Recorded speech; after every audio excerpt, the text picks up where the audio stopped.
Hi friends, Emily here, and I am sitting here with my hot tea and my 2-year-old Harvey is fast asleep in, maybe not anymore. So, scenario here. Real talk. You poop yourself. Yeah, it's true. It happens to thousands and thousands and thousands of women, okay? The same muscles that are used to push your baby out of your womb are the same muscles that you poop with, okay? So, totally transparent, I did it. I did with Harvey. Yep, it's true. So, as gross and not glamorous as it may sound, your doctors, your midwives, your nurses are not surprised by this, okay? And they actually will be very prepared for it. But imagine that scenario, okay? So that is one little illustration, very vivid picture of why I have a birth plan.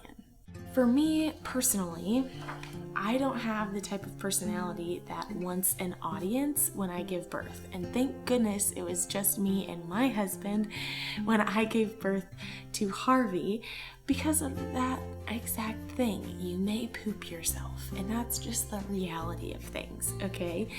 It's not necessarily as glamorous as you maybe wanted to hear, but making sure that you have everybody in your room that you feel comfortable with. That is a huge thing for me that I have on my birth plan.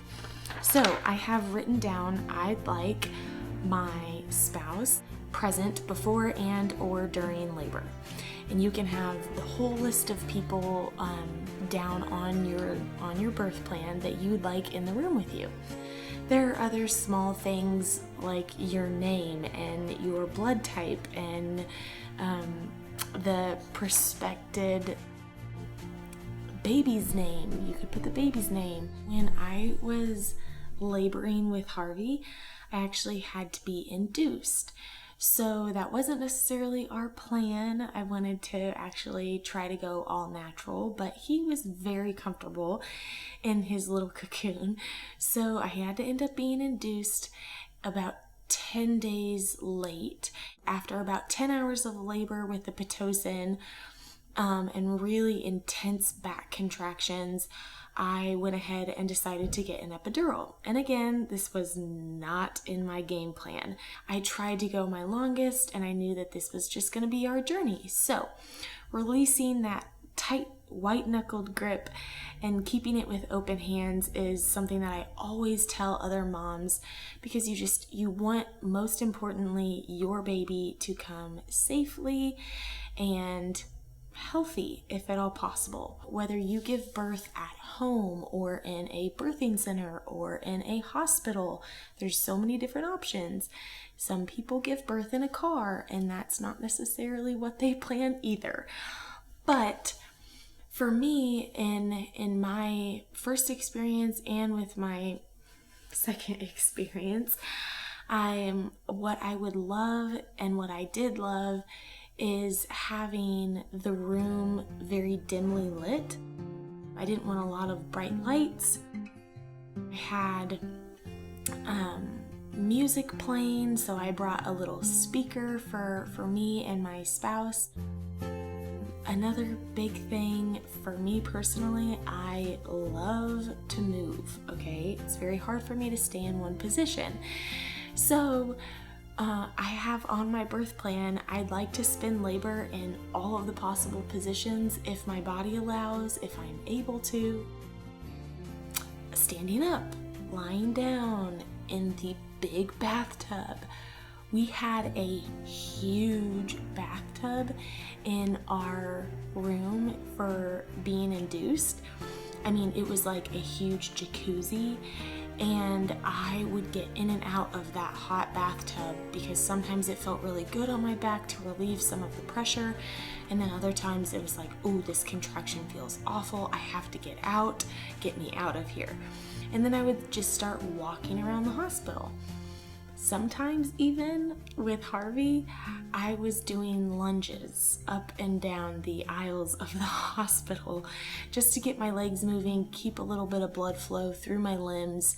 That might not be your experience, and if that doesn't feel good to you, don't do it. If a C-section is necessary, what I foresee happening after that. So if for whatever reason I have to end up getting a C-section, I have written down that I want my hands free. That's going to be important to me because I personally nurse and breastfeed my babies. So I want my hands free to be able to have skin to skin contact immediately after the baby is born. And then hopefully again being able to breastfeed immediately if a C-section is necessary.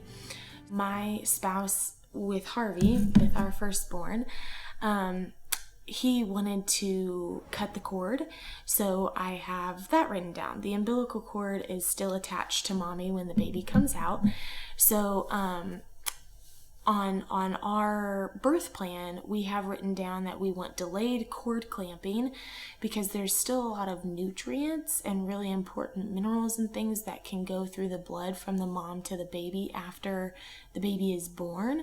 So I have written down on there delayed cord clamping, and that my spouse, Sky, is the one who we want to actually cut the cord. So little special things like that are important to us as a family that we have written down so that there's no confusion, there's no question. And if I'm, for whatever reason, loopy from another epidural, or I forget and I've gone completely crazy, which can happen. There's so many hormones, your body just gone through pushing another human out of your body. So I don't have to think about those things because they're all written down. I have actually already given my birth plan to my midwife, and so we've talked through this, and you would be able to talk to your doctor or your midwife and talk through all of the details. I think sometimes I'm a little bit more thorough than what I need to be.